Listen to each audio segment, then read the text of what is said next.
तलाक चाहिए तो मेरी एक शर्त है। एक दर्द भरी कहानी। जब मैं रात को घर पहुंचा तो मेरी पत्नी ने खाना लगाया। मैंने उसका हाथ अपने हाथों में लिया और कहा, मुझे तुमसे कुछ जरूरी बात कहना है। वो शांत बैठकर खाना खा रही थी। उसकी आंखों में कुछ दर्द सा साफ नजर आ रहा था। अचानक मुझे पता नहीं कैसे कहूँ, पर मुझे बताना ही था। मैंने बड़ी शांति से कहा, मुझे तलाक चाहिए। लगा जैसे उसे मेरे शब्दों से कुछ फर्क ही नहीं पड़ा, बल्कि उसने मुझसे पूछा, क्यों चाहिए? मैंने उसके सवाल को अनसुना किया तो उसे गुस्सा आ गया। उसने चमचा उठाकर फेंक दिया और जोर से चिल्लाई, तुम इंसान नहीं हो।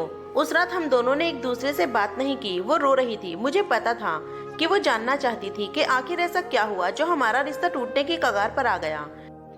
पर मेरे लिए उसके सवालों का जवाब दे पाना नामुमकिन था। मैं बस किसी और से, प्रिया नाम था उसका, प्यार करने लगा हूँ। अब मुझे अपनी पत्नी से प्यार नहीं रहा। मैंने उसे उसके बरसों के प्यार की सजा दी थी। भरे मन से मैंने तलाक के पेपर तैयार किए। उसमें लिखा था कि पूरा घर, कार और कंपनी का 30% शेयर ले सकती है इस तलाक के बदले में। लेकिन उसने उन पेपर्स को देखा और टुकड़े टुकड़े करके फेंक दिया। वो औरत जिसके साथ मेरे जीवन के 10 साल बिताए थे, वो आज मेरे लिए अनजान हो चुकी थी।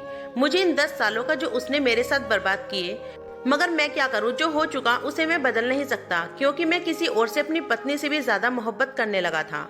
आखिरकार उसके सब्र का बांध टूट गया और वो फूट फूट कर मेरे सामने रोने लगी। मेरे लिए उसका रोना एक तरह से उसकी रिहाई की तरह था।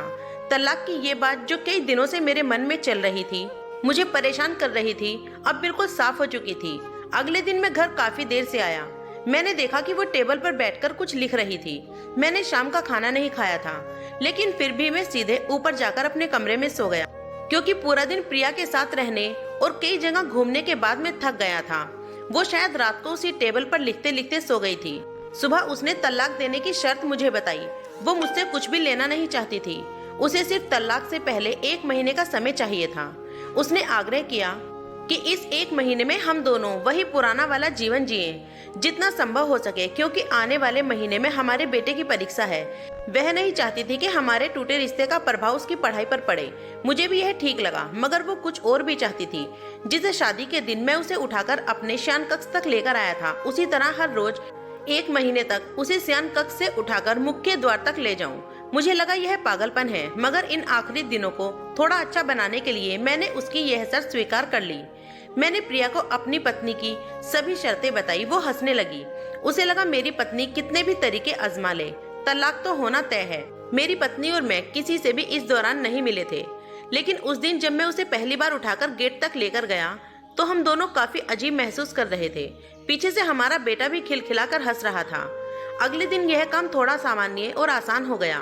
वह मेरे सीने से लगी थी और मैं उसकी खुशबू महसूस कर रहा था। ऐसा लगा जैसे कई दिनों बाद मुझे ये खुशबू मिल रही थी, या फिर कई दिनों से मैंने उसके होने को महसूस नहीं किया था। पहले जितना उसमें कसाव था अब नहीं था, और अब चेहरे पर भी हल्की झुर्रियां नजर आ रही थी और बाल भी सफेद होने लगे थे। ये वही औरत थी जिसने अपने जीवन के 10 साल मुझे समर्पित किए थे। चौथे दिन जब मैंने उसे उठाया तो वो पुरानी रोमांस लौटने लगी थी। 5वें और 6ठे दिन वो पुराना प्यार फिर जागने लगा। मैंने प्रिया को इस बारे में कुछ नहीं बताया था। अब उसे उठाना और आसान हो गया था। शायद हर रोज यह सब करने का मैं आदी हो गया था। एक दिन वह अपनी पसंद की साड़ी निकाल रही थी, लेकिन कुछ खास ढूंढ नहीं पाई। उसने सांस भरते हुए कहा कि उसके सारे कपड़े बड़े पड़ने लगे हैं। तब मुझे पता चला कि वह काफी दुबली हो गई है और इसीलिए मैं उसे आसानी से उठा पा रहा था। मेरे दिल को एक झटका सा लगा। उसने अपने दिल में काफी सारा दर्द छुपा कर रखा हुआ था। पता नहीं कैसे मैं आगे बढ़ा और उसके सर को छूकर देखा। अचानक हमारा बेटा आया और बोला कि पापा, ये तो मम्मी को बाहर उठाकर ले जाने का समय हो गया है। उसके लिए अपने पापा द्वारा मम्मी को इस तरह उठाकर ले जाते हुए देखना जीवन का अभिन्न हिस्सा बन गया था। मेरी बीवी ने हमारे बच्चे को बुलाया और जोर से उसे गले लगा लिया। मैंने अपना चेहरा दूसरी तरफ फेर लिया। मुझे लगा कहीं मैं अपना निर्णय ना बदल लूं। मैंने अपनी पत्नी को रोज की तरह उठाया और बेडरूम से सिटिंग रूम होते हुए हॉल तक लाया। उसने प्यार से अपने दोनों हाथ मेरी गर्दन के आसपास रखे हुए थे, मगर उसका इतना कम वजन मुझे परेशान कर रहा था। महीने के आखिरी दिन जब उसे उठाया था तो एकदम से चल पाना भी मेरे लिए बहुत मुश्किल था। हमारा बेटा स्कूल जा चुका था। मैं अपनी कार से ऑफिस गया और कार से कूदकर बाहर आ गया, बिना कार को लॉक किए। मुझे डर था कि अब एक पल की भी देरी मेरा इरादा बदल देगी। मैं ऊपर गया। प्रिया ने दरवाजा खोला और मैंने उससे कहा, सॉरी प्रिया, अब मैं अपनी पत्नी से तलाक लेना नहीं चाहता। उसने मुझे देखा और मेरे सर पर हाथ फेरकर कहा, तुम्हें बुखार तो नहीं है? मैंने उसके हाथ हटाया और कहा, सॉरी प्रिया, अब मुझे अपनी पत्नी से तलाक नहीं चाहिए। हमारी शादीशुदा जिंदगी शायद हम दोनों के ध्यान न देने की वजह से बोरिंग हो गई थी, लेकिन इसका मतलब यह है कतई नहीं कि हम एक दूसरे से प्यार नहीं करते। अब मुझे एहसास हुआ है कि जिस दिन से मैं शादी करके उसे घर लेकर आया था, उस दिन से जीवन के आखिरी दिन तक मुझे उसका साथ निभाना है। प्रिया के होश उड़ गए। उसने मुझे एक जोरदार चांटा जड़ दिया मेरे मुंह पर। वह रोने लगी और दरवाजा अंदर से बंद कर लिया। मैं सीढ़ियों से नीचे उतरा और आकर अपनी कार में बैठ गया।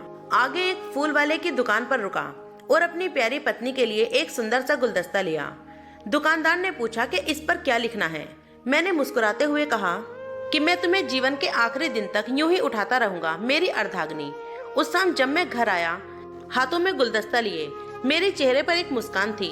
मैं ऊपर अपने कमरे की तरफ भाग कर गया, लेकिन तब तक वह मुझे छोड़कर इस दुनिया से दूर जा चुकी थी, हमेशा हमेशा के लिए।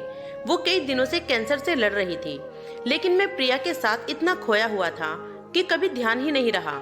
उसे पता था वह जल्दी ही मुझे छोड़कर जाने वाली है, इसीलिए वह मुझे और मेरे बेटे के रिश्ते को टूटने से बचाना चाहती थी। मैं नीच उससे तलाक लेना चाहता था, लेकिन फिर भी उसने मुझे अपने बच्चे की नजर में एक प्यारा पति और पिता बना दिया। दोस्तों, कहानी कैसी लगी कमेंट करके जरूर बताइएगा। कहानी पसंद आए तो वीडियो को लाइक, शेयर, कमेंट और चैनल को सब्सक्राइब करना। वीडियो पूरा देखने के लिए बहुत बहुत शुक्रिया।